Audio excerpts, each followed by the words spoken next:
Hello! As you guys know, grades are going to be due pretty soon in the next 2 weeks, and I've had a few people ask me for help on setting up the gradebook, so I figured I'd just make a video to help you guys. So, if you log into Infinite Campus, you want to go into your gradebook. The first thing you need to do to set up your gradebook, you need to go to Settings.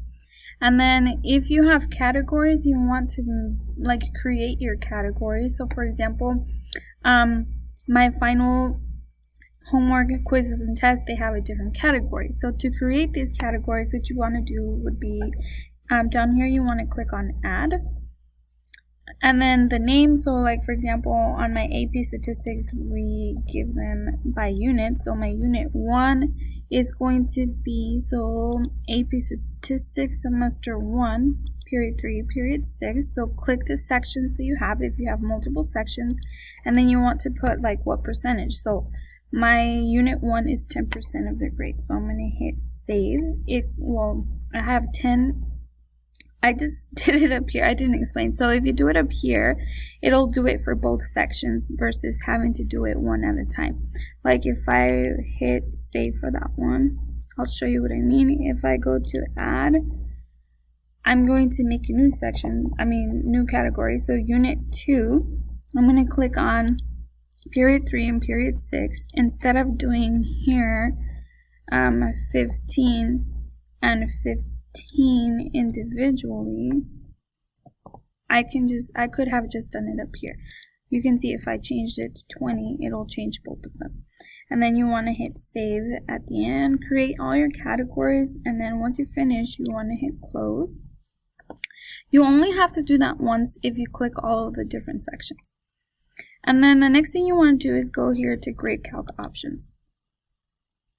And you want to do it for every single period. So you can see, I already did this one.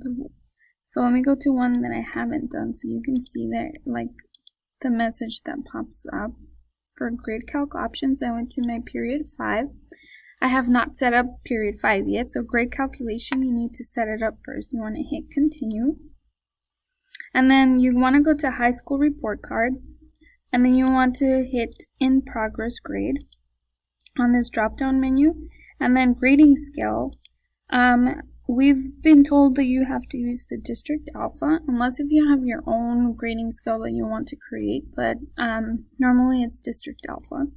And then if you have weighted categories like tests are worth more than homework, you want to hit weighted categories, and then you just have to hit save.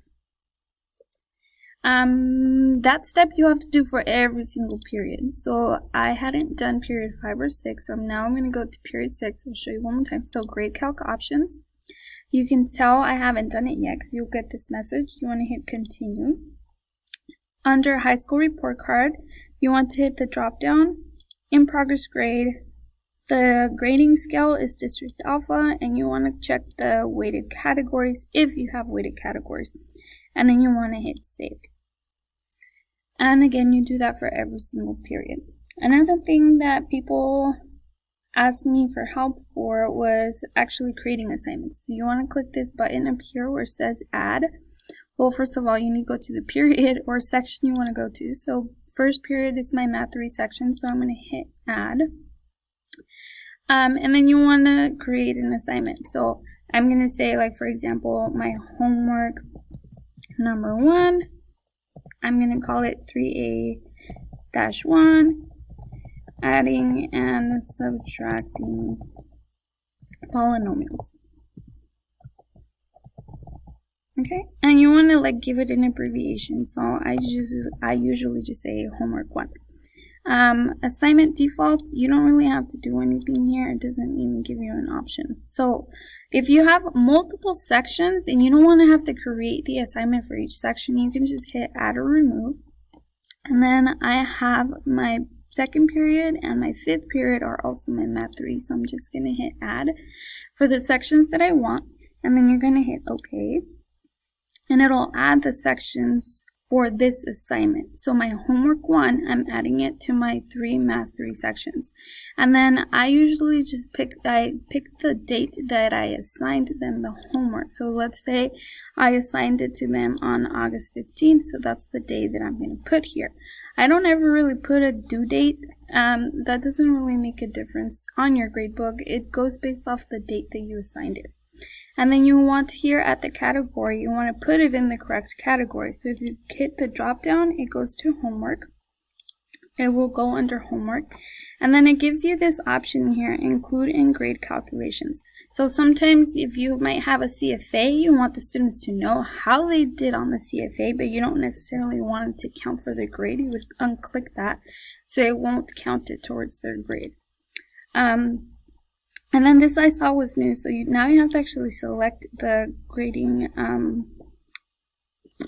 task that you want. So you have to hit high school report card, and then the total points, my homeworks are out of 5. Multiplier is just if you want to multiply that by something, like for example,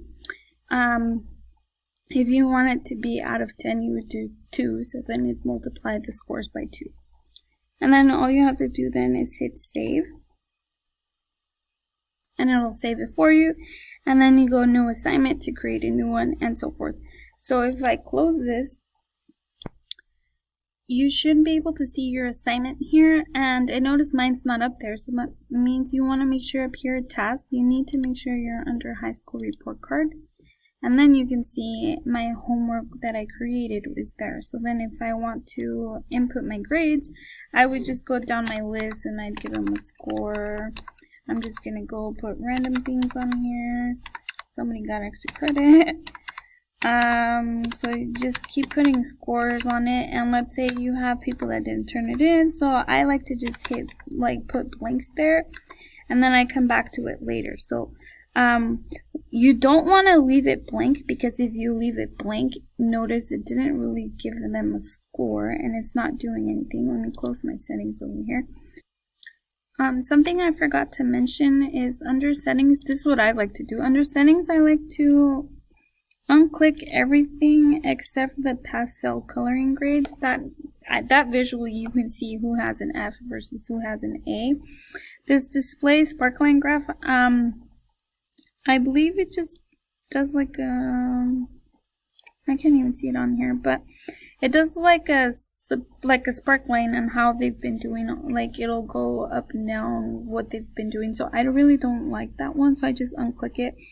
Pass-fail coloring for scores, you can do that. It'll put colors under like the score, but I don't really like that, because then your whole like screen is gonna have like greens and reds. So the only one that I click on there is that pass-fail for grades. That way I can visually see who has F's in my class.